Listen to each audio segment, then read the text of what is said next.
Should we start, Mike? Let's go. So first of all, man, be very welcome to Brazil, to Latin America. You are on TV UBAM, and this is the first episode of Musicoterapia around the world.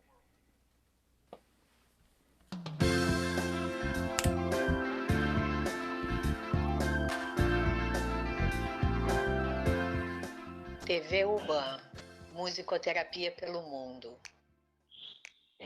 Por que não estudar um pouquinho?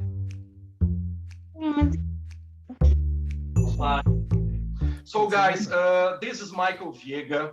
I was looking forward to having him in Brazil, in Latin America. So I'm really glad Mike key. And for those who don't know Mike was my classmate in the music therapy program, PhD at Temple U. Go Owls! Go Owls! Go Owls! Philly. And fortunately, at least for me, Mike became not just a great colleague, but a great friend. Mike has been working as a clinician. He's a professor at Montclair University. He's a GAM fellow, and he's been working as a researcher, and one of his focus is on arts-based, which I consider really modern, really fresh content. And so I'm gonna pass the word for you, and we have until 8, Okay, and we are looking forward to listening from you, man. Great. Thanks for coming. Thank you so much for having me, Andre, and hello, everybody. It's good to be here, and yeah, I have been a music therapist since 2000, primarily working with children and adolescents in a variety of settings where they've, are experiencing recovery from trauma, whether it's medical trauma, working at Shriners Hospital for Children when I was in Philadelphia with kids who had had spinal cord injuries, or if it was in community settings with kids in limited resource communities in Philadelphia, working in child welfare, foster care, spending a lot of time, and I've worked with a lot of other people across the lifespan, but working with teenagers and children has been primarily my major clinical focus. And with that, many years of working using various pop music styles, especially within hip hop, electronic dance music. So roughly at about 2004, 2005, when I got my first Mac computer, and it came with GarageBand, and I got my first little interface, audio interface, I knew that my practice was going to change, meaning that I didn't have to have my guitar, my drums, my keyboard, my percussions, my xylophone, carry everything on my back, walk into a hospital room, be very careful I don't drop everything. With the advent of portable recording technology, I was able to walk into spaces, private spaces, in hospital rooms, and in classroom settings, in community spaces, and begin to create music, create beats. And in the studio, the music continued, and the studio was our primary instrument. We worked with the music studio as our primary instrument.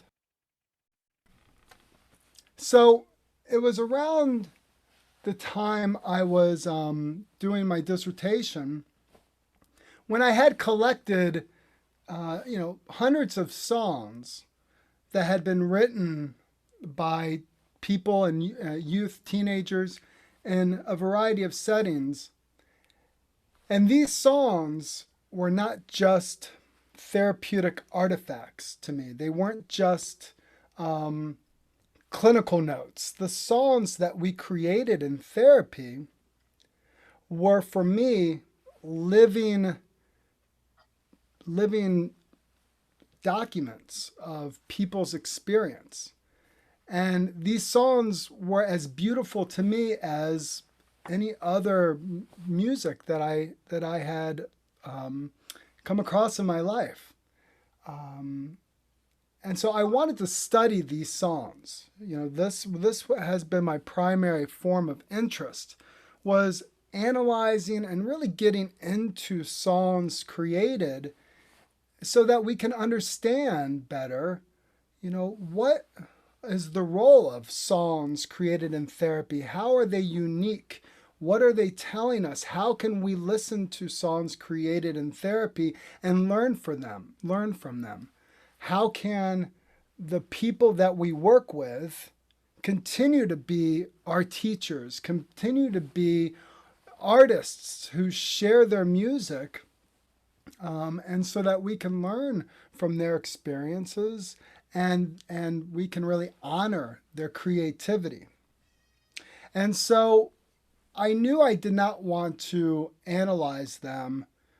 I didn't want to just analyze lyrics. I didn't just want to do music scores. I wanted to analyze and get to know them in a new way, in a different way. And so that led me down the road to arts-based research, where I wanted to analyze these songs using songwriting, using composition, using art as the form of knowing, as the form of understanding. For me, art and music inspires more creation. And that in of itself is evidence that the artwork and music is, you know, has meaning, has importance, has beauty and knowledge that's being shared. And then I have the urge to create and share what I got from it with the world as well. And hopefully it shares, you know, it inspires others as well. Yeah, but excuse me, this is your feeling. This is your feeling. Yeah. But I'm going to provoke you from time to time. We know that the scientific world is very rigid. Yeah. How come? Even though for you is like really robust and really clear that the therapeutic production itself, the creativity, is there, and is saying something with lots of meaning. But how can we prove, for example, for people that, you know, they are not from the area? Well, so arts-based research is a really fascinating area of research in which it's not just limited to statistical quantitative research or qualitative research where we create themes and construct meaning from experience. Right. Art and aesthetics and beauty, it lives in both worlds. If we think about the scientific method, right, and we look at the chart graphs, right, the pie charts and the tables and the regression lines and all these areas of statistical graphs, the aesthetics of those are very 1950. A lot of times it's like, it feels, you know, when you see like a research chart, there's still an aesthetic to that kind of style. And it might not be as beautiful or engaging as you know, as a work of art, but it does have design to it: tables, pie charts, graphs.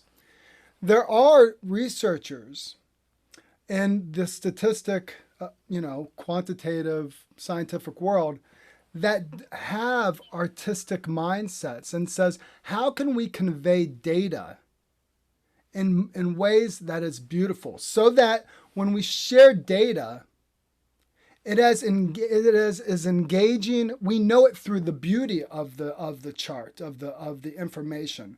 With the digital world now, we can design data, especially large data sets.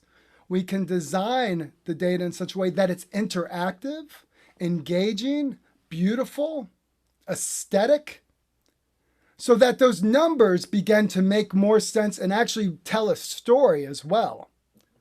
We also have what's called data sonic sonification, data sonification, in which people are starting to, researchers, for instance, researchers at MIT, because the protein of coronavirus is so small that we cannot see it, but we can graph it through sonics, through sound.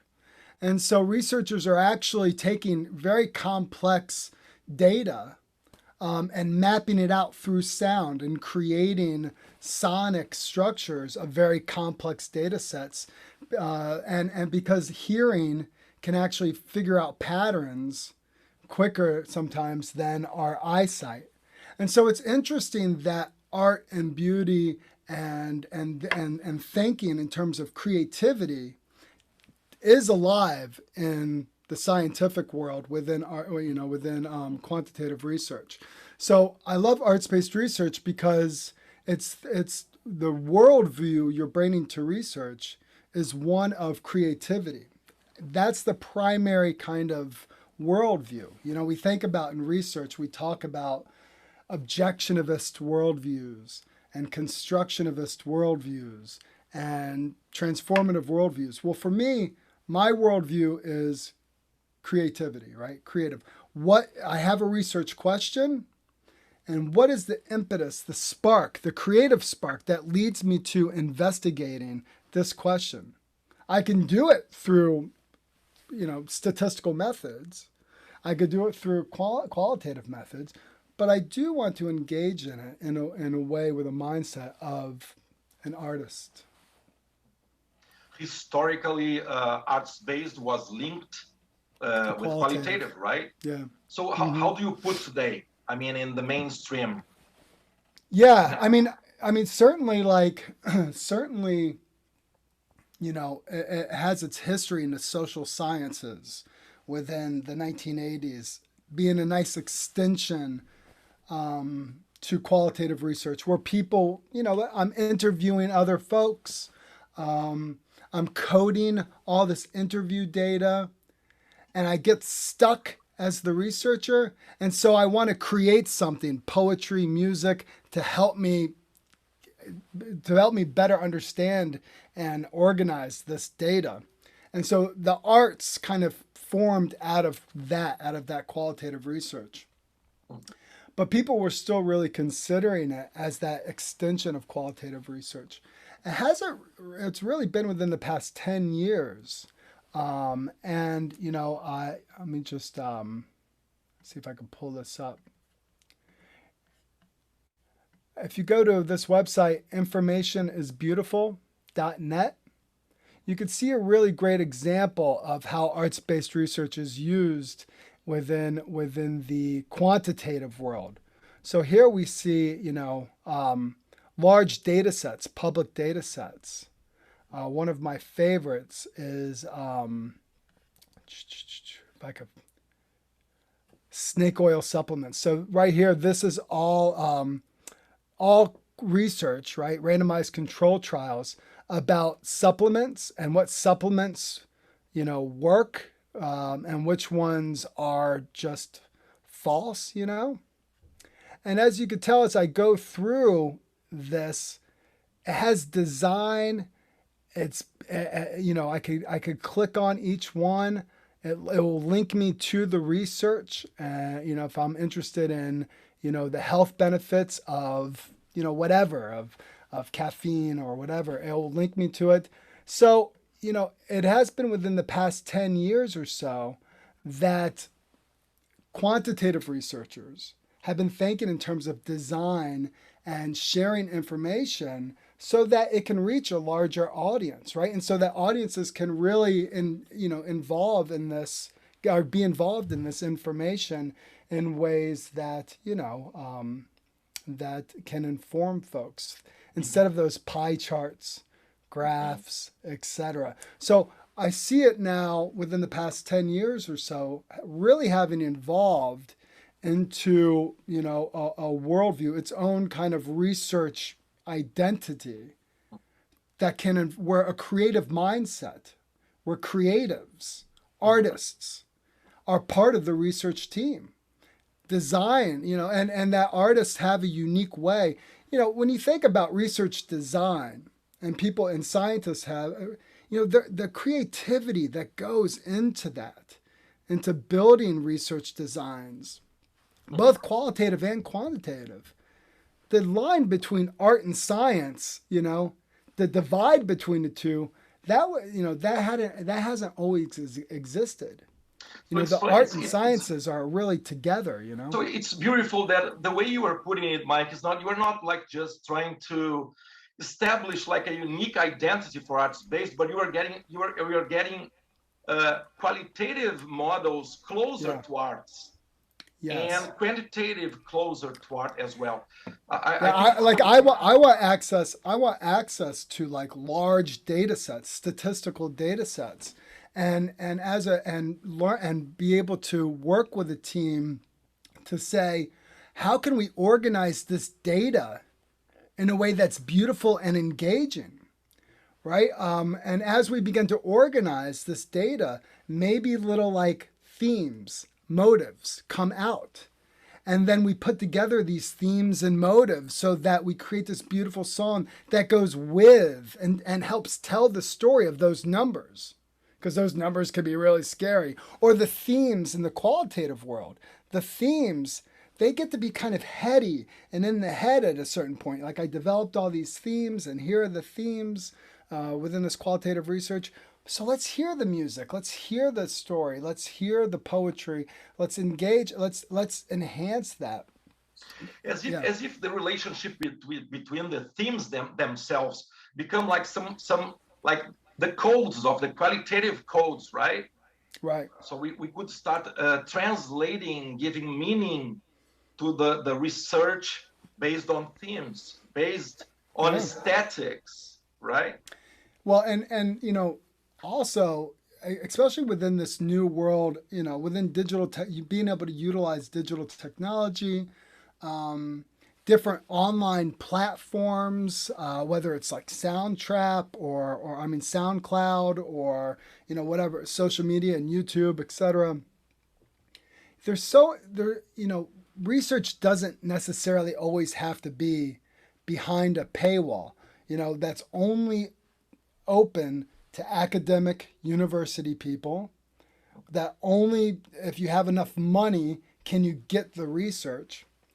Arts-based research allows us to create new platforms to disseminate and share ideas and new theory and new ideas, and then we can get into conversation about it. So when I created my dissertation, right, and for those of you who might not know, my dissertation was analyzing songs that had been created in music therapy, and I remixed them utilizing digital music technology. I remixed those songs to create a narrative, a storyline about the development as I experienced of through trauma and trauma recovery. Let them know about the population you researched. Yeah, it was teenagers who were in child welfare, foster care, and those are the songs that I analyzed, and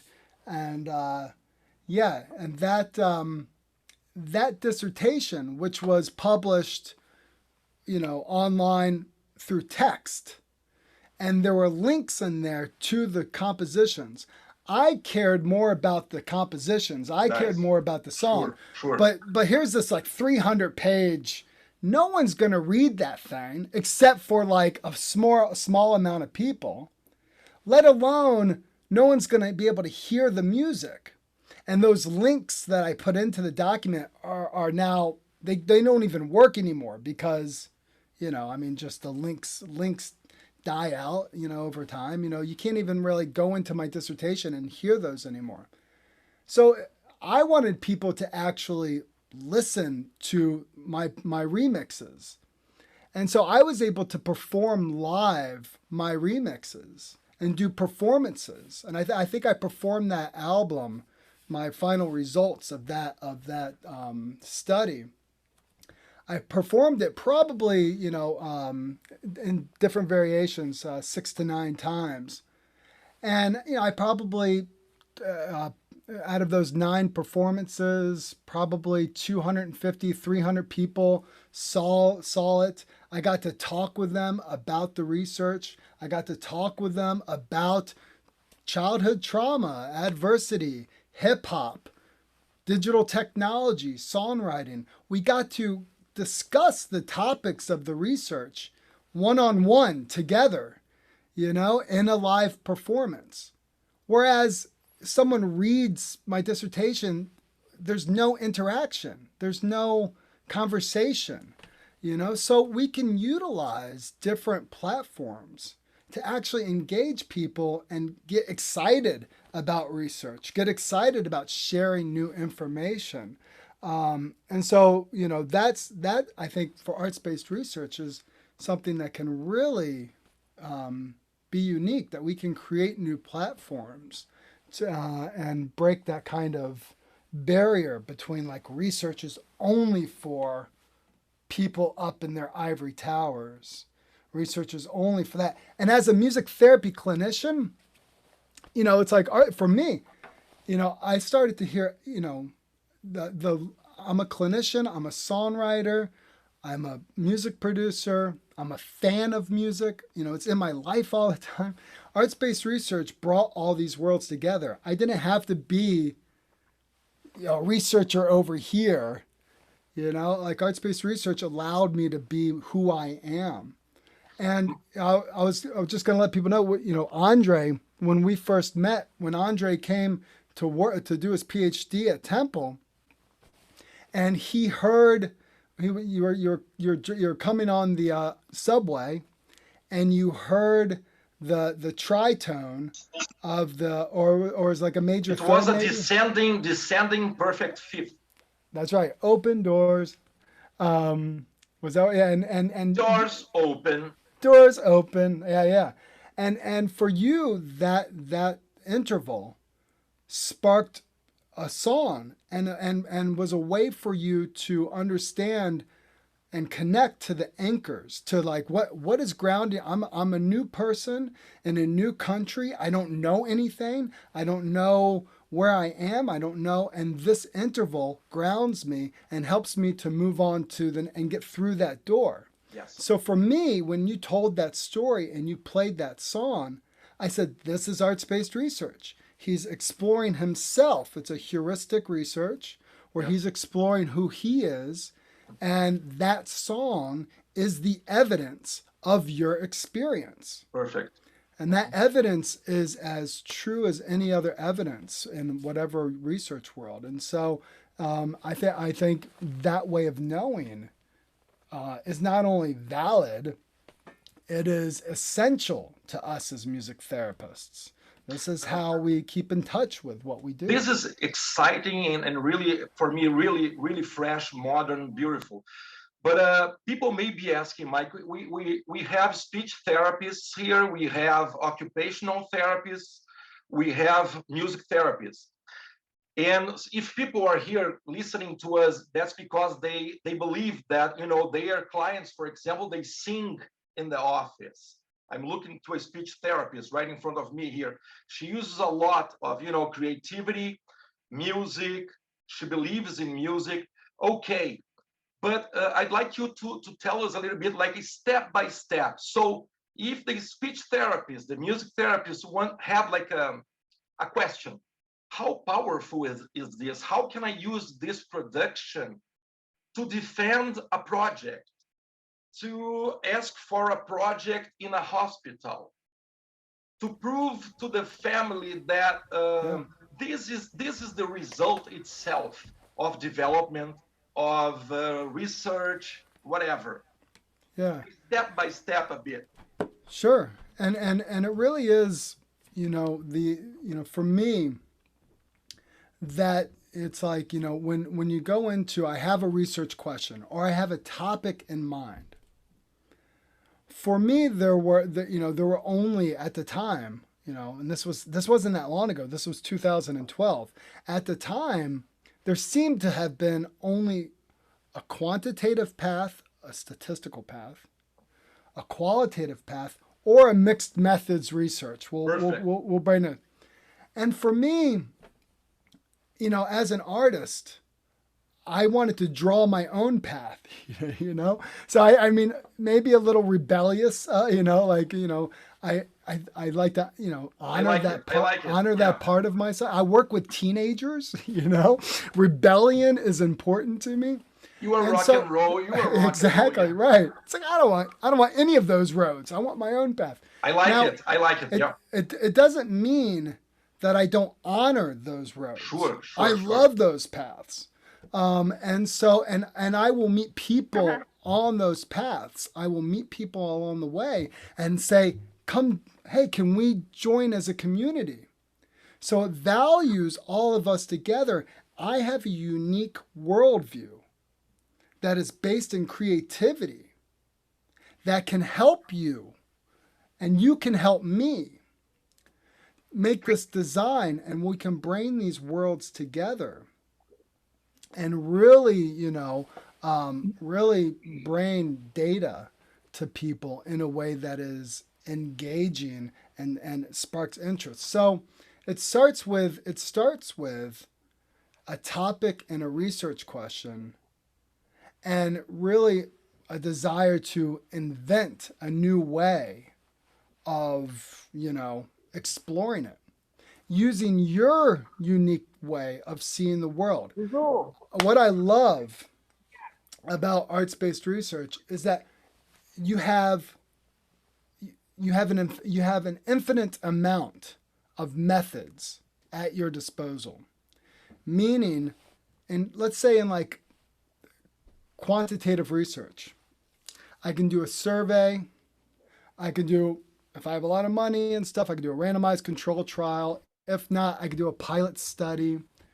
I could do a meta-analysis. A cohort. Yeah, a cohort. There's a handful of methods. Most of them are all statistical. If I'm qualitative researcher, I can interview people. I can observe. In arts-based research, I do remixing. Remixing is one of my methods of organizing data, and for me, and the data for me is art and stories and music, and I can utilize remix as a way to help learn new information. I know cartoonists that use cartoon and graphic novels as a way of exploring research, really complex social research. I know artists that use oil pastel as their primary focus or found art. I know, dramateurs who, create massive plays. NYU has an amazing drama therapy program, and they do these very large plays exploring complex social issues. And so whatever your creative, whatever your creativity is can be a form of research, with that question still being central, right? Like, it doesn't say there's no question. Like, there's still a research question. Cool. There's still a design. There's still, you're still considering the design, right? Just like any other research method. But you explore your own creativity to design the path. Yes, to design. Okay, let's look for the results. Go. Yeah. I mean, so like, for instance, if you all could, if you go to michaelviega.com, I do have 2 research studies up there. The first one, Rising from the Ashes, is my dissertation. And so Rising from the Ashes is a cycle of 12 songs that explores this experience of trauma recovery. And I use the structure of, I'm a big fan, of course. Again, I'm from the pop music. I love popular music. And so, as a teenager, I learned a lot from Pink Floyd's The Wall. The Wall was a narration about post-World War II, England. Like, it was very context specific too. Like, it was about England post-World War II and the struggle of the post-World War II generation. And here I am in the 90s, in the 80s and the 90s, learning about the post-World War generation and the struggles of substance abuse, of fame, of rock and roll, of all this stuff through this narration of Pink Floyd's The Wall. That for me, that is, my favorite albums have taught me as much about the world as anything else has taught me about the world. So for me, providing that narration of an album, that I can structure the album in a way, and so Rising from the Ashes starts off by just gathering up our resources, by, protecting vulnerability. These are songs that teenagers wrote that didn't go into the abandonment, that were just kind of building our resources before we go into the cave, before we go into the labyrinth, before we go down into the abandonment, the abuse, the trauma. There were songs like that. And then there were songs about faith and love. And so the album, Rising from the Ashes, is meant to take you on this journey from protecting vulnerability, moving into the abandonment, and coming out of it. Not all of us make it out of it, right? So like as a listener, you go on this musical journey with me and the songwriters to kind of explore this process. After that experience, I was the therapist in that. Like I actually, was the therapist. I was studying songs that I had helped with in therapy. I had contacted Felicity Baker out in the University of Melbourne, and she actually gave me access to a large research project that was happening in Australia, where adults who had experienced spinal cord injuries and acquired brain injuries, adults had written songs, one song about their past self, one song about their present self, and one song about their future self. And Felicity gave me access to all these songs, that's exactly what I was like, what would it be like if I could have access to songs that I wasn't the therapist in? I'm just a listener, and I'll explore it and I'll remix it, and here's what I learned about those experiences. I want to honor people's songs.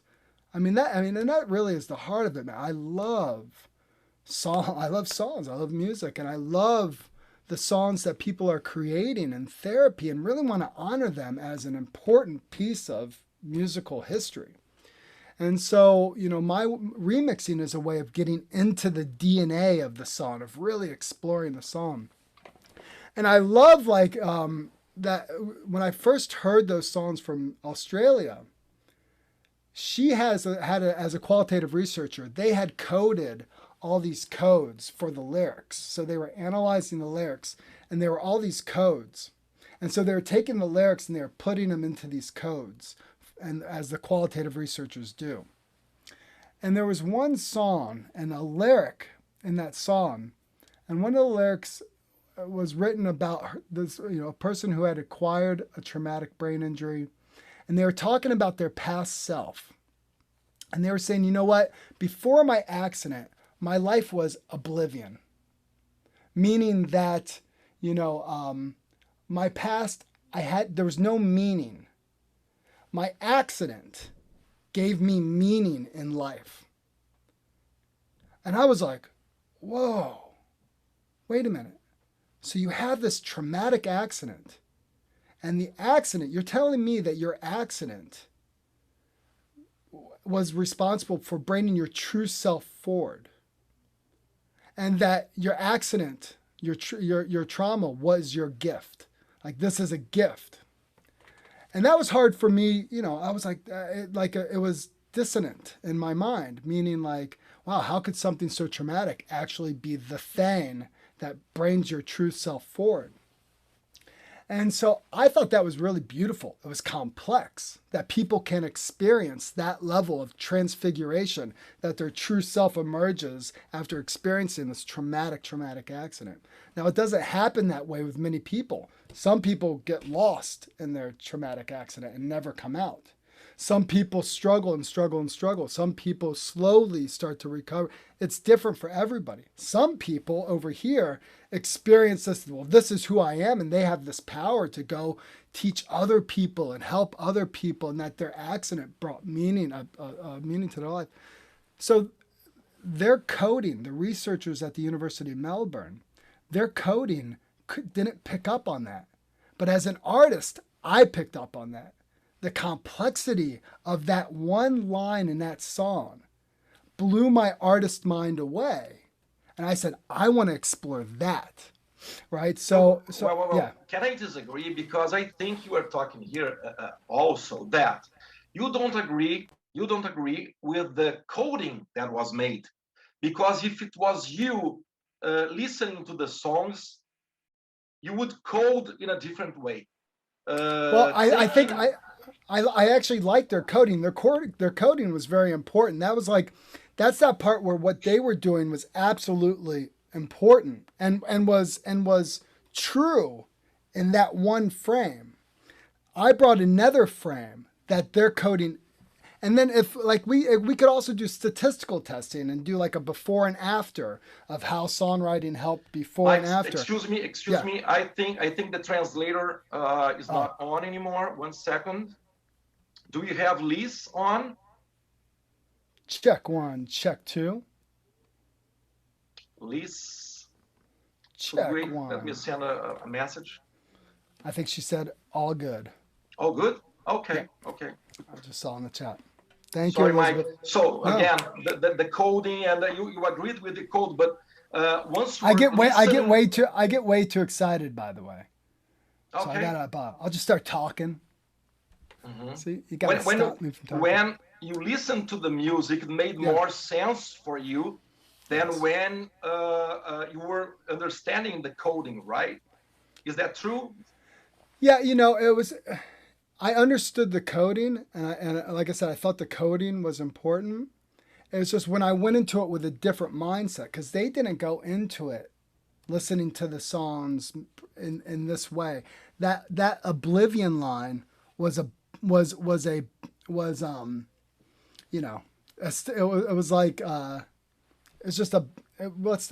don't know what to do with that. That has nothing to do with how we're coding self here. We can't put that in there. So I think it's just one way of understanding, whether qualitative research or quantitative research, something's always being left out. Sure. And then kind of pushed to the side as just like a statistical byproduct, sure, or something that we can't code over here. So I think that I brought something new forward as an artistic mind that's there that can help create more holistic experience of what's happening. It adds to the knowledge. The thing is, when we listen to the songs that you consider as the result of the research of Rising of the Ashes, my question to you, do I need Mike Viega's explanations to defend the work, or the work itself, the artistic work itself, convince me that the research was made and what I'm listening is a result of this research process? I can see, I know my colleagues here, I think the majority of people here are loving it. But people here struggles, Mike, to deal with this. Should I be quantitative? Should I be qualitative? Should I be mixed methods? No, I don't feel this way. Perfect. But how can I defend a CD? Again, I think creative people, by the way, creatives sometimes do have to care about the statistics. Like for instance, when you put out an album, people do rate albums 4 out of 5 stars. You know, like people give these quantitative judgments to art, whether right or wrong. People do that. People also listen to art and create these meanings of what, you know, all the versions of Pink Floyd and what that means, and, you know, whatever it is, people engage in art. So as a creative, as an artist, I understand that I could do some quantitative data stuff over here if that's what my creative mindset needs to go into. When you listen to the music, you're going to listen to it through your own funnel.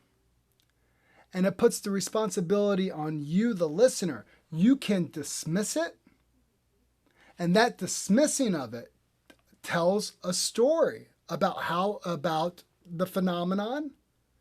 Or you could say, that inspired me, and now I want to create my own artwork.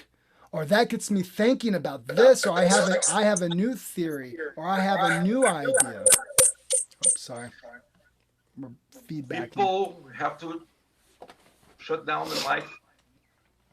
So I think that kind of that kind of response from the listener, it's not an either or, it's a yes and. People can, and so when I loved performing Rising from the Ashes, and I would get surveys back because I would survey audiences, and I would get these surveys back, and it was, you know, and I got a lot of like, this is great, and wow, you took me on this hero's journey, and those were really nice to read, and they were powerful to read. I love the ones who said, I have no idea what I was watching. You were just making noise. What are you doing with all this technology? It sounded like noise to me. I had a visceral reaction and I wanted to leave. I love that because as an artist, I want people to feel unsettled. Cool. Right? Like, I think that's what art is going to do. And it's through that unsettling. I agree. That people learn something new. Unfortunately, when you defended your dissertation, I was in Brazil. I couldn't be there. But when you defended it, did the professors consider, okay, Mike, we need more info about these results. We need great to listen to the entire album. We have different feelings about it, but we need the explanation about, you know, the entire project, to consider it science, to consider it result, to consider it the result of a research. I don't know. What did you listen? Yeah, I mean, that's where. So this was 2012, now 2013, and so the album. And I kind of wrote about the album and took the reader through like what I had envisioned the narrative to be. That was only one chapter of the dissertation. So I did do lyric analysis. I did do music and score analysis. I put those together. So the arts-based aspect led me to other. So in some ways, I had to do a lot in that dissertation to kind of defend it, you know, like. And so I had a lot. If it was just me, though, right? Like I, you know, as someone who has helped kind of sit on committee chairs for people's arts-based research, and I'm somebody who reviews journal articles and reviews arts-based research. I am interested in what someone's excuse me, someone have like an open mic. Okay. All right, cool. So for me, like, I'm interested in definitely, you know, what the art. I would love to see someone's PhD dissertation defense be a musical, you know, be a gallery, a gallery showing, where little bits of data come together and create an experience for us to engage in that stuff in. It doesn't mean they could also do quantitative, qualitative, they could also do other things. But I am interested in, as I get an arts-based research article for a journal, let's say, what does that art, what new idea does it generate? What new theory does this art generate? And sometimes I listen to music and I go, well, I don't know what I'm listening to. I have a hard time grounding myself here. I don't know who the artist is or the researcher, right? In arts-based research, we say artist as researcher. I love it. I would bring it. I would bring it, yes. Artist as researcher. Uh-huh. Artist as researcher. Yeah, because you're braining that mindset within there. And I can sometimes be more researcher or more artist.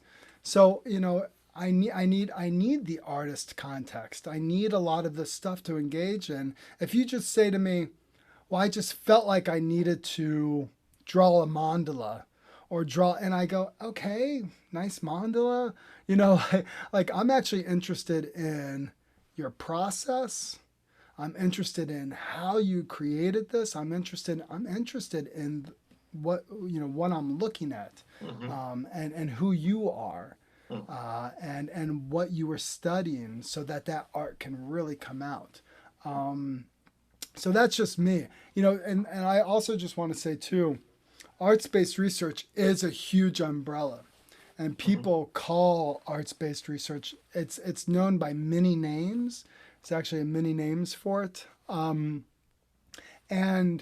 it covers, people who are just using art to help guide qualitative research, all the way to like people like myself who see it, as creativity is the worldview, just like the objectionist person, that's their worldview, the constructionist, that's their worldview.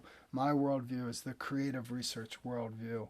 And that's how I envision it. But there's no one definition. That it is a beautiful large umbrella for people to, I think it's fascinating because this world is really new. You were talking here about 10 years, right? So that.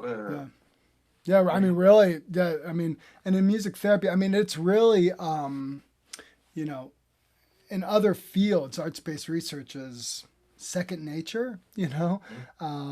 People just know in other fields what art and can do to be evidence and to generate new knowledge.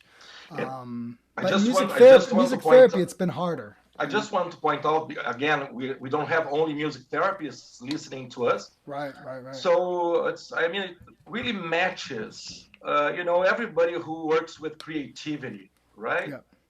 So I love it, not necessarily qualitative, not necessarily quantitative, not necessarily mixed methods, but creative world with a broad, very broad possibilities for us to design. It feels specifically, important, I think, in our current age as well, where artists, we're getting information on the news. Fake news, right? Like what's real, what's not real, what's truth, what's not truth. It's the artists that cut through that bullshit, right? They cut through that to show us the truth of that.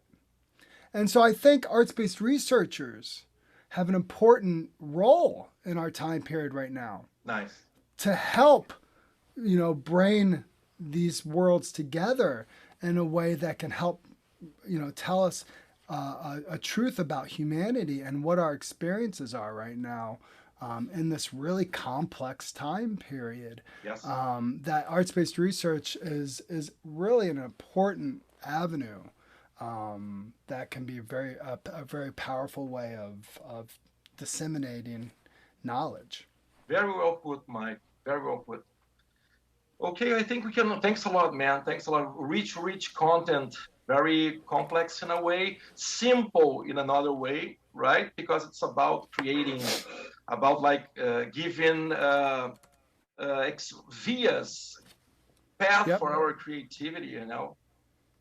I think we can Absolutely. open for questions, right? I'm going to put some links in the Ah, Zoom, okay, by the way, okay, okay. if people want them.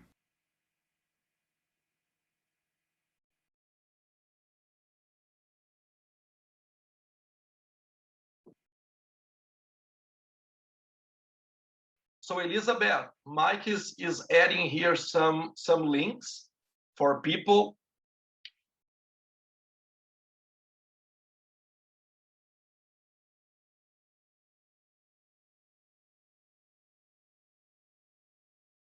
Let me know when you are done for people to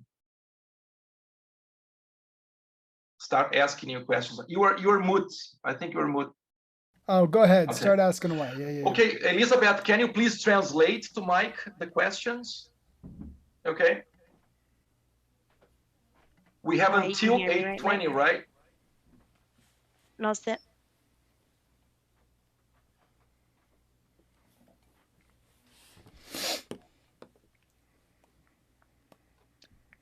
So, anyone, people, questions to Mike?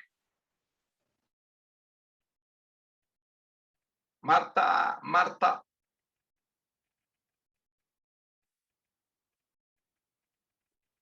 Can I, please? Vou fazer em português, tá bom, Lizzie? All right. So the first question here is, when you join art therapy and music therapy, how does this work really in the US? Because I know that there's some drawings and a lot of different visual elements. So how can we imagine this? Yeah. Thank you for your question. So in arts-based research, in art therapy and art education, arts-based research is, very well known and very and really a lot of the important arts-based researchers come from that art pedagogy world, art therapy world. And there is something unique about drama therapy, art therapy, and when the story is told in a narration or scene, right? So like an art therapist I know, Lisa Kay, she was working with teenagers, and she would go every time she'd work with a teenager. Before she would go into the room, she would find a little piece, an object, like a broken piece of glass or something that that felt important to her. And she would put it on a note card, make a little note on the note card, and file these little pieces, these little fragments. And she took all this little pieces of data that she had collected over several years of working with young people, and she created this beautiful mural from all the little fragments of this teenager that was beautiful, but yeah, fragmented and just so moving. And it just really brought to me that aspect of arts-based research that where these little pieces of data come together to create this one whole, and that whole, that's the knowledge. And there's something about artwork and I think also drama where there's a lot to anchor on. Like I could see something that's in space, spatial, or I can hear the story and the start to the finish. Music is a little harder, I think. Music, there's a lot of subjectivity to it, right? Like we all hear different things. Every time we listen, we have our own cultural connections. And so I think music does play an important role, to help bring a new narrative to the artwork or to the drama too, of course, right? I've done co-therapy groups, and I know Andre does this all the time too, with drama therapists. So as the story's being improvised, the musician is bringing that, and sometimes the story is telling one thing, but the musician comes and tells like tells the opposite story, or tells a contradictory story, or does a parody. Like it could be complex on how the music supports the art, or how the music supports and tells a news story in there. So I think music and for me, the music and the other creative arts are so intricately linked. They're so importantly linked that, if we're doing research together, or if we're doing research, working with other groups of people, to brain, that we could create, artwork, and we could create stories, and we could create music together and put these productions on, with the people we work with. I think arts-based research could be particularly powerful in participatory action research designs, where you're working with people, and what are the research questions that are important for you, and creating knowledge with the participants, and putting together plays, or putting together operas, or putting together whatever it is about the experience of being a cancer survivor, about the experience of losing a loved one from a crisis, right? Let's do groups together, and let's answer some hard questions together, and let's perform it. Let's bring it out to other people. Let's get feedback from audiences.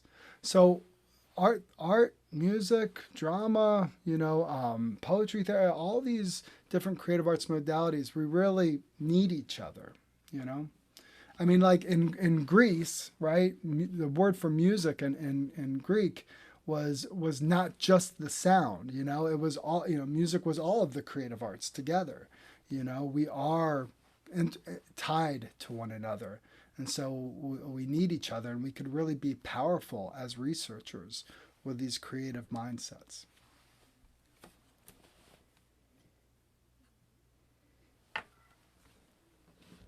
Thanks for your question. I hope Thank that you. answered. Yeah. Thank you. Who else? Bem, boa tarde. Well, good Obrigada. afternoon, and thank you. I loved your presentation. And well, you did show us at the beginning how the graphs and statistics were transformed into things that really generate engagement Yeah. to help the people see this. So did you do this also in your dissertation? Do you have some work on your webpage that talk about this or that point out to this? Because I think this is something super creative, where you can also have like a artistic approach or treatment for this data that you've Yeah. collected. I thought this was very interesting. Right. Did you do this also in your dissertation, or was it just the album? I don't know. How did it happen? Could you give us some specifications? Yeah. Yeah. So for me, the music tells the story. So for me, I did only use music, and I actually purposely did not want to use pictures or images, or and I also didn't necessarily want to write a narration, like to write like a story behind it, because for me as a musician, I love that music can create really complex worlds where we have to sit within each other, and we don't I guess like if I have an album, there's art and stuff, there's some things that help ground me or give me some kind of inspiration for an image or something like that. But I've purposely wanted to see what just music alone can do. So that's an actual interest of mine as an arts-based researcher, because most arts-based research does use art or drama stories. They use other things to help, because I think people like that, because they're like, it feels safe. Like I have this story and I can follow it. But if I just play you music, you go like, you're not sure where you are at first. You have to like, And you know, I think that might be the little bit of rebel in me. Like I want to upset you a little bit, because I feel like upsetting you a little bit helps kind of it jolts you out of your experience, and I think that comes from my experience as like in popular music, right? Like my favorite artists would change and upset people, and all of a sudden new growth and new worlds emerged from upsetting. So I like the idea of upsetting, and I think upsetting is kind of part of what I like about arts-based research. So I only have music in mind because I'm particularly interested in what that experience is like for people. But I want to and have plans to work with a creative team to where the music can be taken and brought to visuals, right? Like that's the next step would be like take it to someone who could create music videos from it or create something new. So, because that does help people, you know, people like to see a video, people like to read the story. So I think that that could be particularly powerful. If you go to my michaelviega.com, the Rising from the Ashes, there is a link to the dissertation, but there is a link. There should be a link to the video. Oh yeah, you should click right here. Hello, and the video is my first performance of Rising from the Ashes, so you can actually see me perform it if you want. It's about 37 minutes. And it's one of my performances from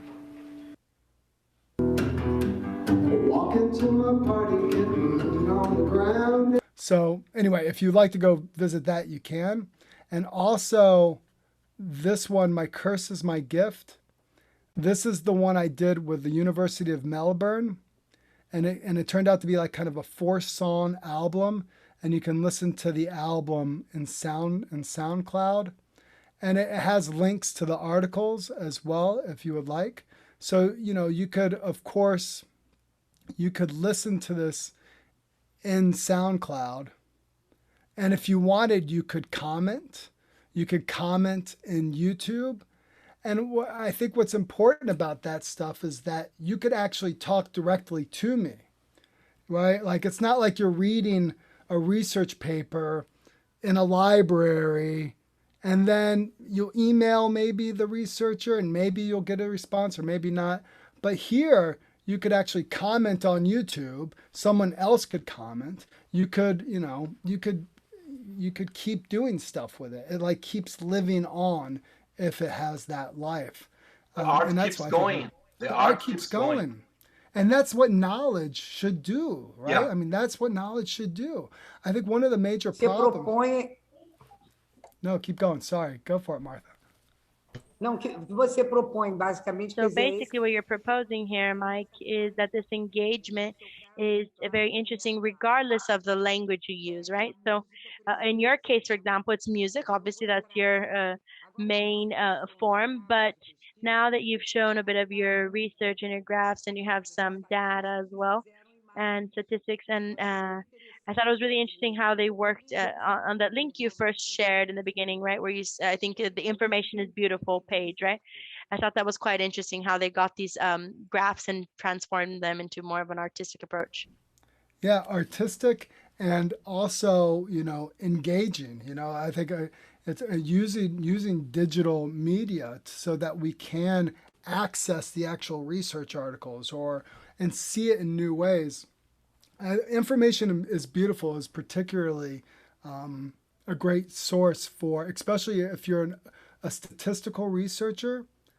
I mean, you know, even now, our research charts and graphs are so boring, and we could do so much more to tell the story of the data, because those numbers are a story.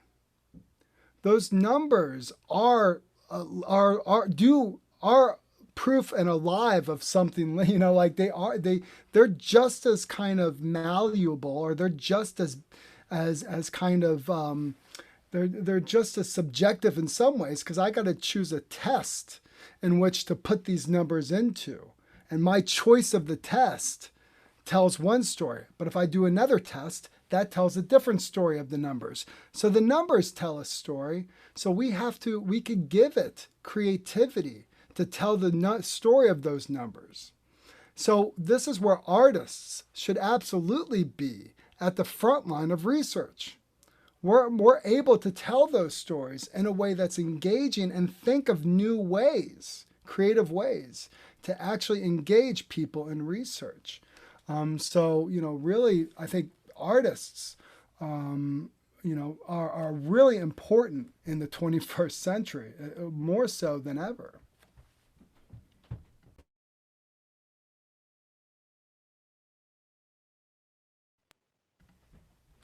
Thanks, Martha.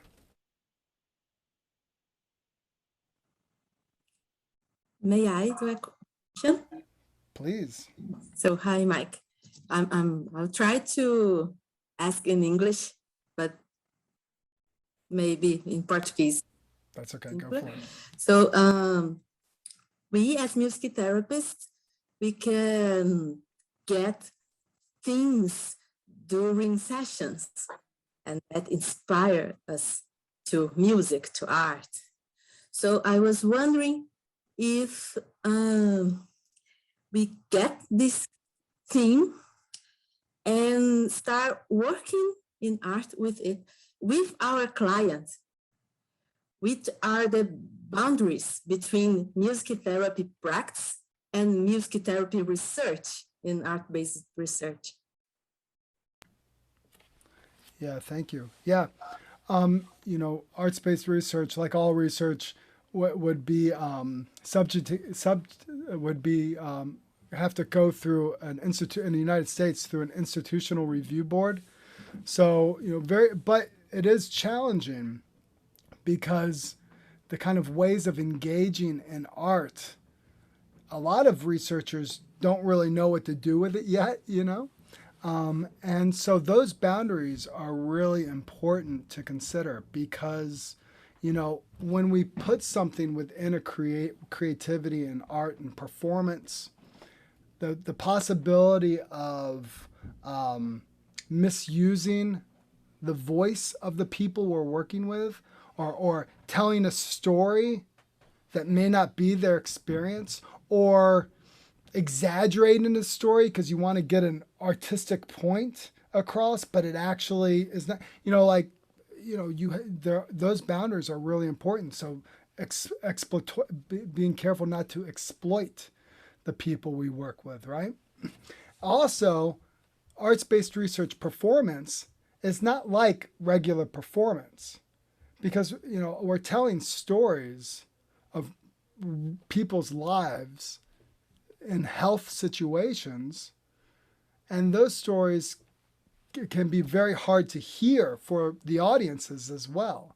It's not, they're not they're not stories and artwork that necessarily is for popular consumption because it's still research, and that context is important as well. So all these areas do need to be considered when thinking about the ethics of your design. And research design has beauty to it as well. And ethics is beautiful as well.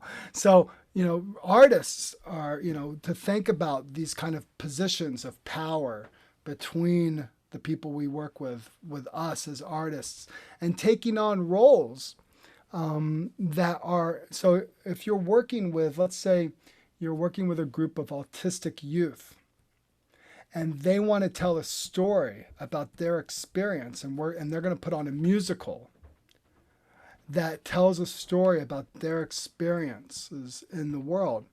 My role as the researcher may be in the role of, where I get the set design together, or I help to, I'm in the background helping get their performance going. And so maybe I need to do some statistical analysis over here for something. I have to do other things.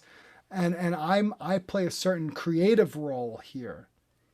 that I might not be making the art, but I still have a creative role.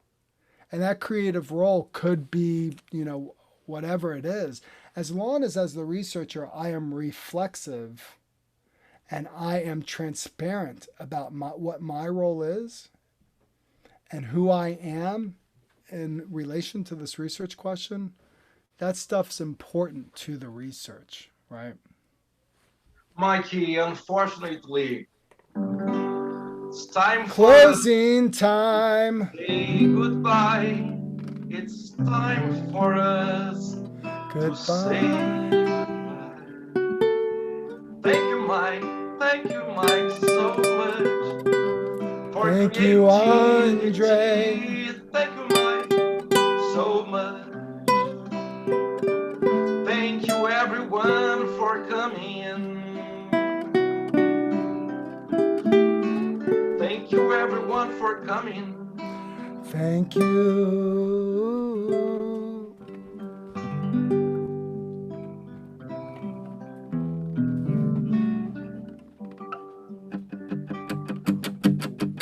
Bad. Sorry.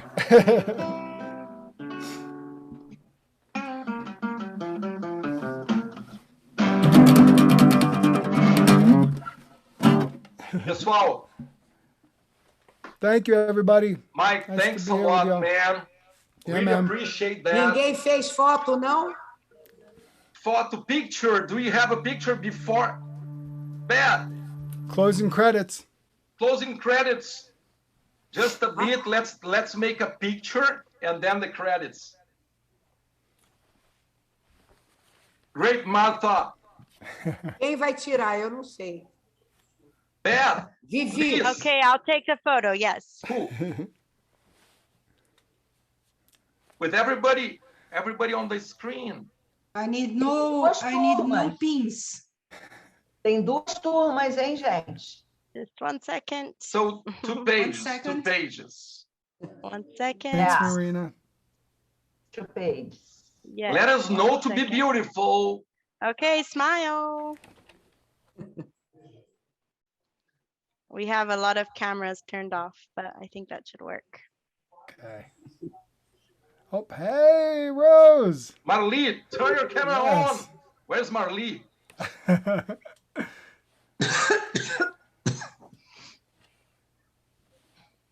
Quando eu ia perguntar, acabou o tempo. Hi, Nani. Hi, Isabella.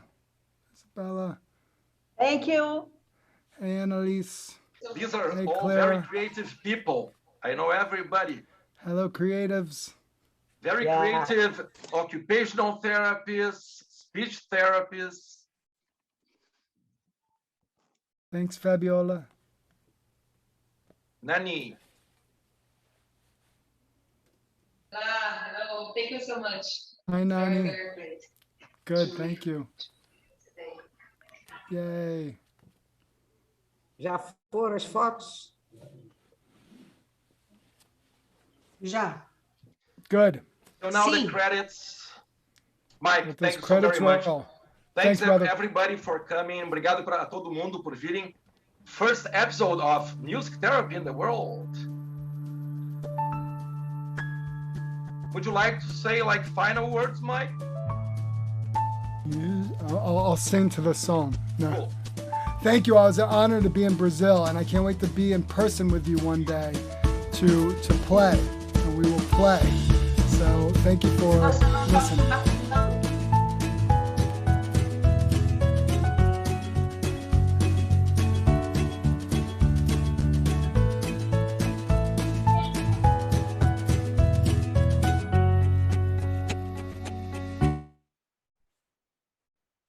This is my key. Mike, maybe you want to repeat your last remarks so we can have the translation. Oh, sure. Thank you, everybody. It was an honor to be with you in Brazil. And one day we'll be together and we will play together and have a great time and discover new things. So one day in the future, okay, everybody? Kisses from all the way up here in New York. Be safe. You too with the flooding. Be safe. Yes. Bye, everybody. Bye, man. Bye, everyone. Tchau para todo mundo. Tchau, tchau, Anderson. Tchau. Bye, Ciao. Mike. Thank you.